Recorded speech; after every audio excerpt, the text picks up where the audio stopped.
Jeremiah chapter 2 Introduction. This chapter has Jeremiah's first message from the Lord to the backslidden Israel.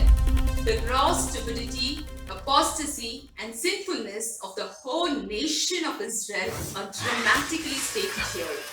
The chapter can be divided as follows. 1. God expostulates with his people, verses 1 to 8. 2. Their revolt beyond example, verses 9 to 13. 3. Guilt, the cause of sufferings, verses 14 to 19. 4. A list of 7 similes illustrating Israel's apostasy, verses 20 to 28. 5.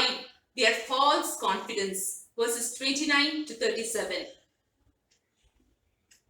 Israel had been loyal to the Lord in the past, verses 1 to 3.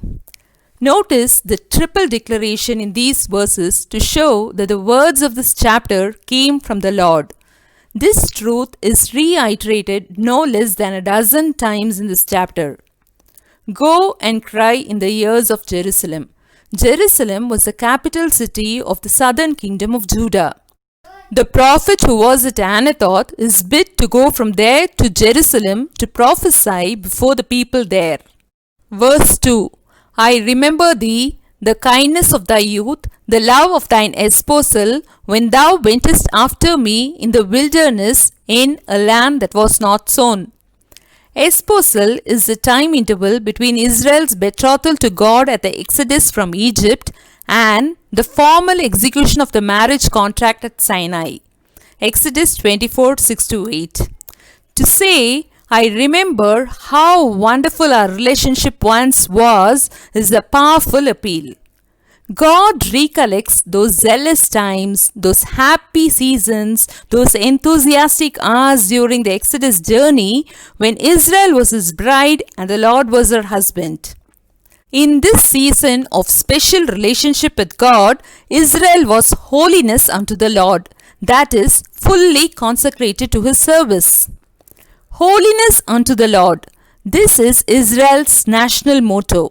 These words were engraved on the gold plate worn on the high priest's forehead. Exodus 28:36. The Lord had protected and provided for Israel. Verses 4 to 8. By saying, Hear ye the word of the Lord, and saith the Lord, Jeremiah bespeaks their attention to what he is about to speak, telling them that he delivers God's message and vents not his own passions. God mentions some instances of how he led them in their Exodus journey to show that it was by the abundance of his providence and love that they were preserved alive. Indeed, it was a redemption so wonderful and worthy of being celebrated in all ages. But the Jews had forgotten the memory of the favor, something so remarkable and valuable as this.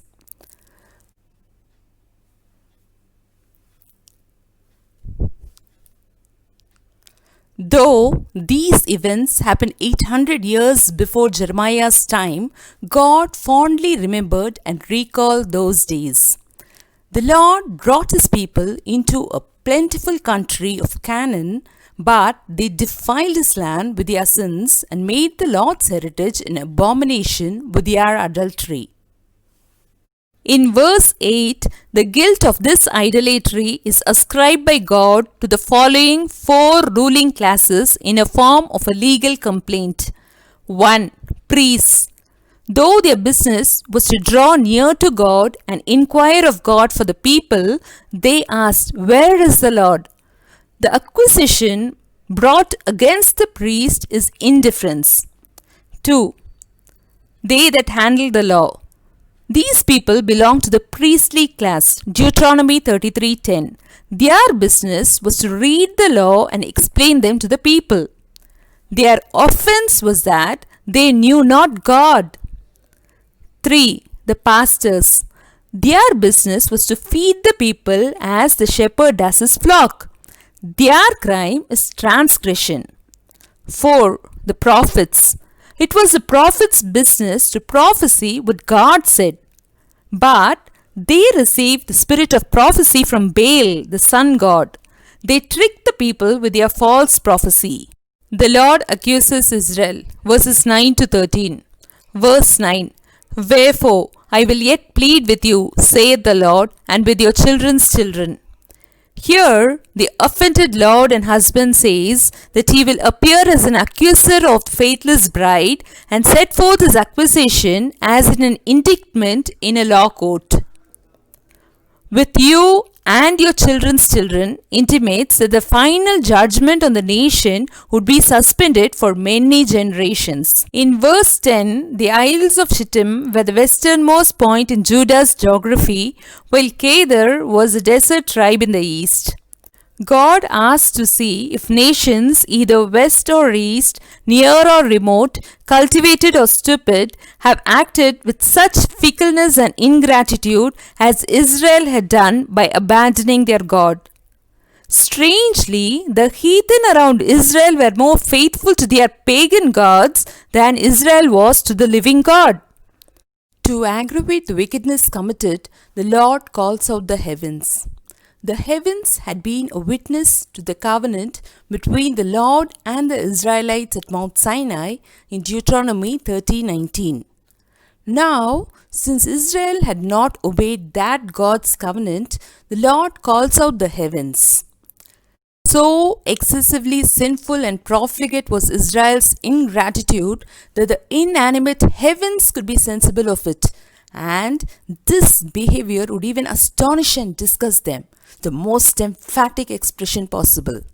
The foolishness and stupidity of Israel's dual crime is illustrated in verse 13 by the imaginary action of a farmer stopping at a flowing spring of water and constructing cisterns in place of the spring, not knowing that it would soon crack and hold no water. Here, the two evils with which Judah is charged are as follows. 1. Desertion of the Lord, who is the fountain of living waters, the never-ending, flowing supply of good, pure, fresh and essential supplies of life. 2. Attempting to find a substitute for God. They look for inferior supply of water from cisterns. Cisterns are like false gods. Water in cisterns ceases to be living, the quantity is limited, and the quality starts deteriorating. Moreover, the cisterns that Israel ended up were broken cisterns that hold no water. Israel sinned when they trusted other nations. Verses 14 to 19. The secret cause of Israel's calamities is brought to light. The people in Israel were not born as slaves, but their enemies had taken away their freedom. God brings in two arguments to explain Israel's apostasy. 1. Israel relied on the young lions, but they rode upon them. The powerful enemy country Assyria is called the young lion because they had attacked the northern part of Israel in 722 BC and they had destroyed its cities and burnt it, leaving no inhabitants. 2. They relied on Noph and Taphanes, the towns in Egypt. Noph is another name of Memphis, the ancient capital of Lower Egypt near modern Cairo. God had warned Judah not to trust in Egypt, whose king Pharaoh Necho had already broken the crown of their head by defeating and killing the good king Josiah in battle. 2 Kings 23:29. God's argument here is, Judah, look at what has already happened to your sister nation Israel because they trusted in Assyria and Egypt. So now, please don't rely on them. But Judah, in verse 18, still is on the way to Egypt to drink the waters of Sihor, that is the river Nile, and on the way to Assyria to drink the waters of the river Euphrates. The sense is that they preferred the waters of the Nile and the Euphrates, or the gods of the Egyptians and Assyrians, over the Lord, the fountain of living waters. Already Isaiah had said that this was foolish. Isaiah 30:1-5, 31:1-3.